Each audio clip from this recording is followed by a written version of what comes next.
Si de algo sabemos nosotros, es del copy-paste. Es práctica más que usual en las universidades, ya sea por falta de tiempo, creatividad o de seguridad personal en lo que hacemos. Copiamos obras, estrategias de proyecto, hasta a veces renders y fachadas de la mano de un poco de Photoshop. Ni nos metamos con el copy-paste de texto, o gráficos de memoria, porque ahí ya peligra la carrera. Pero esta práctica estudiantil se esconde bajo grandes firmas y personalidades estrella. También tenemos en nuestra disciplina artistas de rock que se inspiraron un poco demasiado en otros. Esto pasa en todas las disciplinas del arte. Es imposible concebir una obra sin ningún tipo de bagaje histórico, cultural, social y tecnológico. El punto está en determinar hasta dónde llegar con este vampirismo intelectual.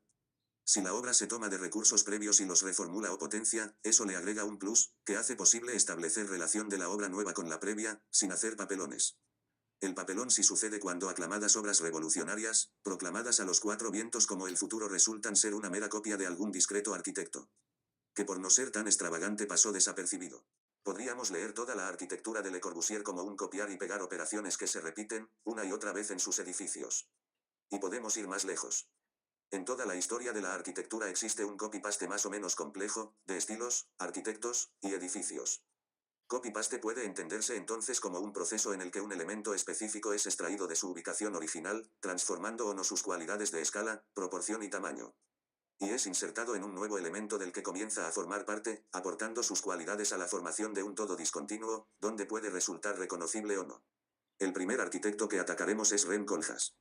Su arquitectura podría denominarse como un juego sabio de los volúmenes reunidos bajo la luz. Eso nos recuerda a alguien. Algunos críticos lo acusan incluso de calcar, paso a paso, la trayectoria lecorbusieriana, confundida y camuflada bajo hábiles mecanismos contemporáneos de fragmentación, vendiéndola al mejor postor como una nueva arquitectura para los tiempos que están por venir. Pero el copy-paste no es algo nuevo ni de ahora. Y para entender mejor a Koolhaas, nos remontaremos a los mecanismos de copy-paste de Le Corbusier. Le Corbusier nos ha enseñado estos mecanismos de copiar-pegar prácticamente en la totalidad de su obra, que se entiende como un reciclaje continuo. Retoma, transforma, manipula y adapta. Le Corbusier se copia a sí mismo, pero altera tanto el origen que llega a inventar un nuevo tipo, una nueva organización que en numerosas ocasiones, poco tiene que ver con la referencia inicial. En Le Corbusier, los mismos temas de siempre aparecen reelaborados una y otra vez. Los mecanismos de copiar y pegar en Le Corbusier incluyen un paso intermedio de análisis, manipulación y transformación tan intenso que el proceso bien podría denominarse entonces como una operación compleja de copiar, interpretar, pegar. Le Corbusier busca el tipo en la historia para después transformarlo, distorsionarlo o invertirlo. Al diseñar los espacios públicos vuelve a crear la espacialidad de los lugares públicos de la antigüedad, vinculando el pasado al presente, estableciendo entre ellos contactos, superposiciones. La arquitectura de Koolhaas, como la de Le Corbusier, es una arquitectura de fragmentos, de suma de elementos para configurar un todo, una heterogeneidad en las partes que necesita. Como en la arquitectura de Le Corbusier, de un mecanismo de unión arquitectónico. Copiar y pegar elementos, llámese citas, referencias o como quiera llamarse. Sencillamente el detalle se elimina de su arquitectura porque los fragmentos utilizados para lograr su arquitectura no concilian entre sí. En este sentido, preguntado por el papel que juegan las citas arquitectónicas, Rem Koolhaas contesta: creo que estamos completamente inmersos en influencias. Y nunca he entendido el interés por identificar las citas en la arquitectura. Indicaremos algunos ejemplos que ayuden a explicar los argumentos que aquí se esbozan empleados por Rem Koolhaas para intentar la unión de los fragmentos, la integración de las partes. 1. Modificará la estructura. No sirve una estructura claramente miesiana de planos horizontales sustentados con columnas. Hará desarrollos tipo mat building, con disposición libre de objetos sobre bandas, tramas o mallas. Tan característicos del deconstruismo existen ya en Le Corbusier y son utilizados por Koolhaas en su proyecto del Parc de la Villette.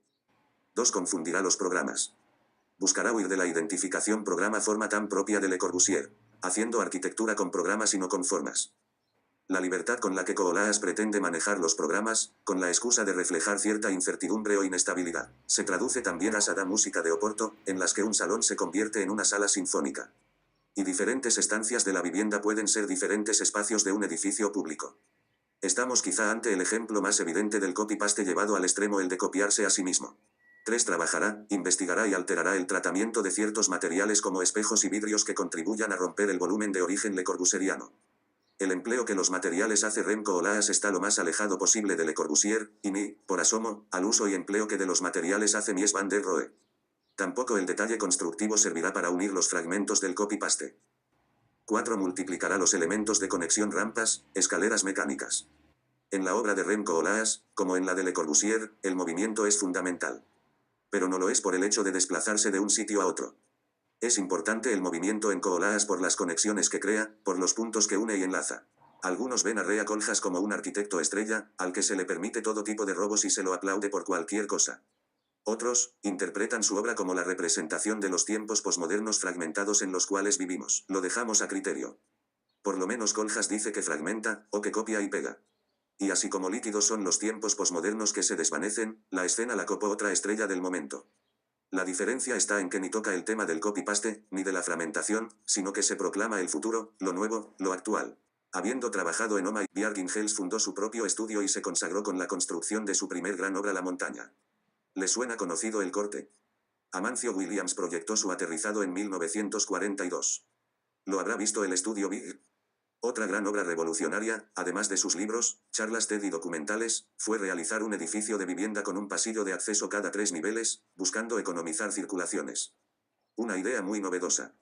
Hasta hicieron gráficos virtuales explicándolo. ¿Es este el corte del edificio? No. Es el corte de Bakema, edificio de 1957. Qué lástima que en esa época no estaban de moda los grafiquitos tan didácticos. Pero como el objetivo del trabajo no es sacarle el cuero a Big, sino reflexionar sobre el copy-paste en la arquitectura, vamos a pasar rápidamente a la conclusión. Si bien antes el proceso de copiar, ya sea imitar, referenciar, homenajear, rememorar, o citar pretendía precisamente crear referencias con el pasado. Hoy el proceso de copiar pierde las referencias y en cierta medida, se pretende esconder el original dentro de un collage de elementos que se mezclan y confunden. Frente a esto, proponemos volver a copiar, pero al estilo Le Corbusier. En vez de esconder las referencias, anulando el contexto, el diseño debe ser superador. A fin de poder profundizar en el análisis histórico. Que nos lleve a una arquitectura que no venda solo su imagen superflua, sino que se haga cargo de su historia y proceso.